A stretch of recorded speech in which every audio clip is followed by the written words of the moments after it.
Hello and welcome to EAP Central. Nouns are one of the basic parts of sentences in English. Therefore, you need to know them if you want to learn English. In this video, I mean Rusty, try to help you learn everything about nouns.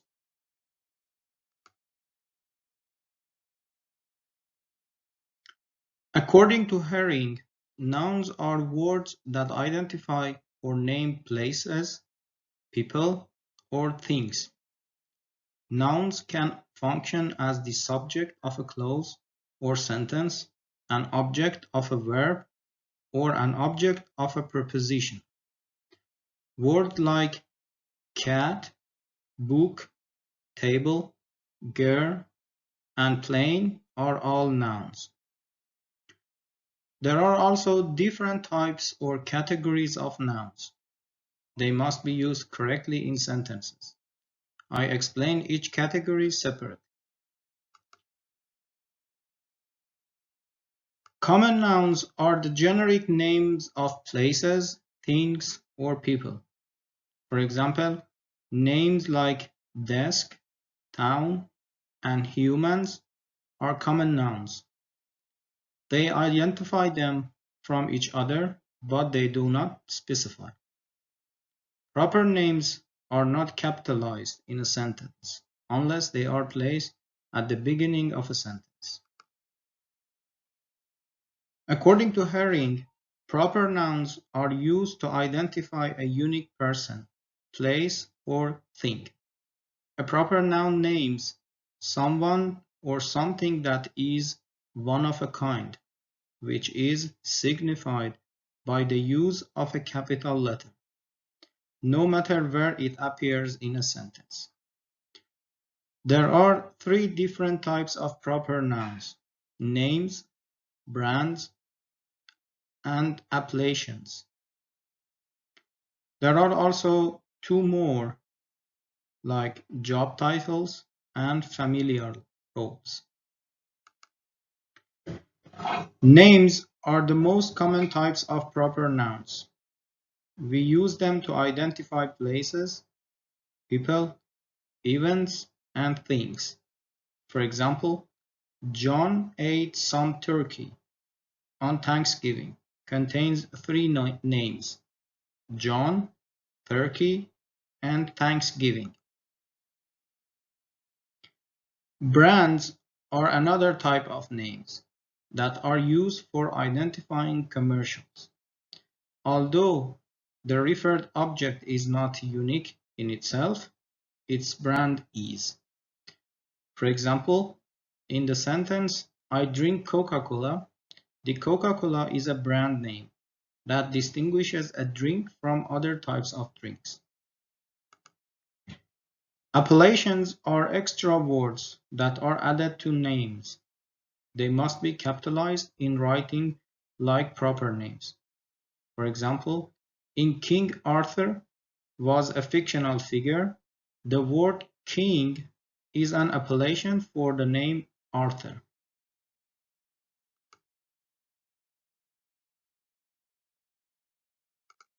Sometimes we call someone by their job titles or their roles. These titles or roles are considered as proper nouns and must be capitalized in writing. For example, in Mr. President, I need your order soon, please. Or Dad, where is your car? Both Mr. President and Dad are job titles and familiar roles. Sometimes these are called nouns of address too. Names of address are used to get a person's attention when he or she is talked to. They are not a part of a sentence grammatically, but identify the person or group of people to whom the speaker talks to. For example, in this sentence, what do you want to watch, John? The name John is addressed by the speaker to signal that he is asking just John, not any other persons in the room.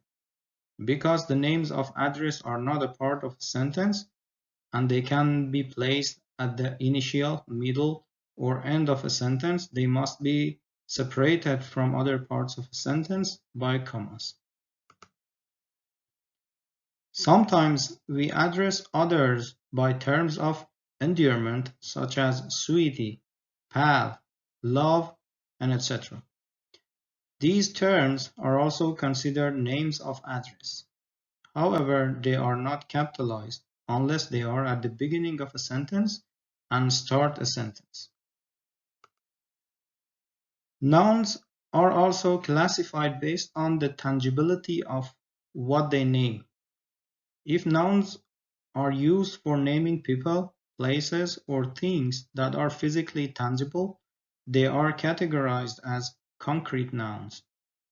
In other words, what is referred to by a concrete noun can be seen and touched. For example, we can both see and touch a flower, a rock, and a child. In contrast, abstract nouns are used to name intangible things, such as ideas, concepts, feelings, etc.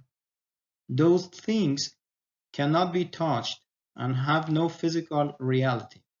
For example, love, hate, argument, entertainment, etc. cannot be touched, although yet they exist. It is important to note that nouns that are made by combining verbs plus ing are called gerunds and are considered abstract nouns too. They name an action as a concept that cannot be touched. Nouns can also be categorized based on their countability.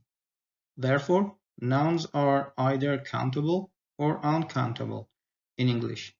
According to Swan, countable nouns are the names of separate objects, people, ideas, etc., which can be counted.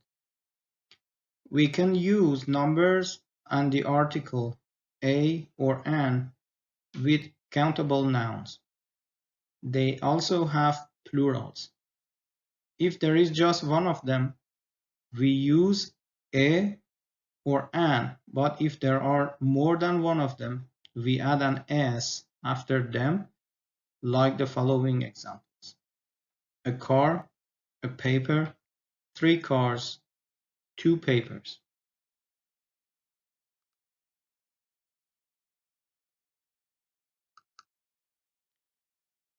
Uncountable or mass nouns are the names of materials, liquid, abstract qualities, collections, and other things which we see as masses without clear boundaries and not as separate objects. We cannot use numbers with uncountable nouns, and most are singular with no plurals. We do not normally use a or an with uncountable nouns, though there are some exceptions. As you can see in the following examples, in English, milk, rice, and weather are not countable. Both abstract and concrete nouns can be either countable or uncountable. Although abstract nouns are intangible, we can count some of them. For instance, conversation is an abstract noun, but it can be counted. The majority of uncountable nouns are abstract. We cannot count many of them. For example, information cannot be counted. On the other hand, the majority of countable nouns are concrete nouns. Their countability can easily be shown by numbers. The articles a or an and de, or plural indicator s. For example, the word cat can be counted and we can have added numbers. The article a or plural s after it easily. As previously mentioned, some concrete nouns are uncountable, although they are tangible. According to Herring, concrete nouns that are uncountable tend to be substances or collective categories of things. For example, the noun smoke cannot be counted because it is a name used for a collection of chemical substances that their sum forms a thing called smoke. Hence, according to Herring, uncountable nouns cannot take the indefinite articles a or an in a sentence because these words indicate a single amount of something. Likewise, they cannot take numbers or plural forms because there cannot be multiple units of them. To show their amount, we use other modifiers that are discussed in the later episodes. According to Herring, collective nouns are nouns that refer to a collection or group of multiple people, animals, or things. Some examples of collective nouns are group, collection, people, and tribe. Collective nouns are very similar to plural nouns. Plural nouns are nouns that refer to multiple people, places, or things, and they primarily, but not always, end in s, es, or ies. They are derived from singular nouns, and so are truly plurals in form and function. However, even though collective nouns refer to multiple individuals, they still usually function as singular nouns in a sentence. This is because they are still technically referring to one thing, the group as a whole. For example, a group is ready in this sentence, although the noun group has a collective meaning sense, grammatically it is referred to just one collection. Therefore, it follows is, which is a third-person singular indicator. However, it is worth mentioning that in British English, it is more common for collective nouns to function as plurals in all sentences. There are also certain collective nouns that can only be plural. For example, police, people, children, poultry, vermin, and cattle. However, we can make the noun countable by adding more information to the sentences. Finally, Herring defines that a compound noun is a noun consisting of two or more words working together as a single unit to name a person, place, or thing. Compound nouns are usually made up of two nouns, or an adjective and a noun, but other combinations are also possible as well.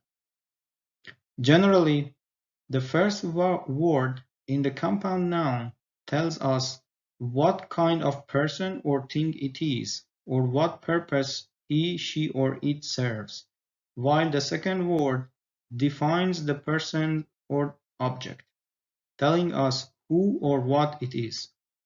For example, washing machine implies that a machine used for washing.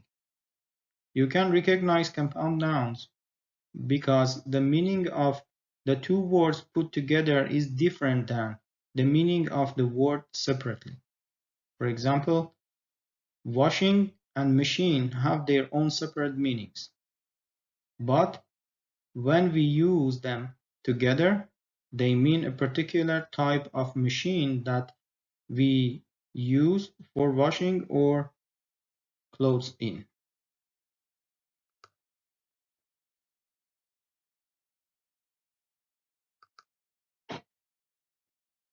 In a sentence, nouns can function as the subject or the object of a verb or preposition. Nouns can also follow linking verbs to rename or re-identify the subject of a sentence or clause. These are known as predicate nouns. The subject of a sentence or a clause is a doer, a performer, or a controller of a verb or action that has taken place. For example, in the sentence, John drives a car. John is the subject who does the act of driving. Nouns can also be object. The direct object of a sentence is the receiver of an action. In the sentence, John drives a car. Car is the direct object of a sentence, or a noun that receives the action of driving by John. According to Herring, an indirect object is the person or thing who receives the direct object of the verb. For instance, please pass Jeremy the salt. The proper noun Jeremy is receiving the direct object salt, which receives the action of the verb pass. Sometimes nouns are placed after prepositions in a sentence. In this case, they are called objects of prepositions. For example, in the sentence, my laptop is on the desk, the noun desk is placed after the preposition on. Hence, the desk is object of preposition. Finally, according to Herring, nouns that follow linking verbs are known as predicate nouns, sometimes known as predicative nouns. These serve to rename or re-identify the subject. If the noun is accompanied by any direct modifier, such as articles, adjectives, or prepositional phrases, the entire noun phrase acts predicatively. For example, in the sentence, Tommy seems like a real bully. The noun phrase a real bully follows the linking verb seems to rename the subject Tommy.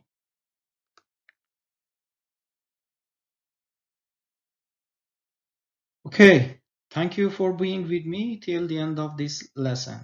If you think you have learned something new, please do not forget to like this video and subscribe to this channel. See you at the next lesson. Moreover, if you have questions or I have forgotten to mention some important points, I would appreciate that if you share them with us in comment sections below. Thank you.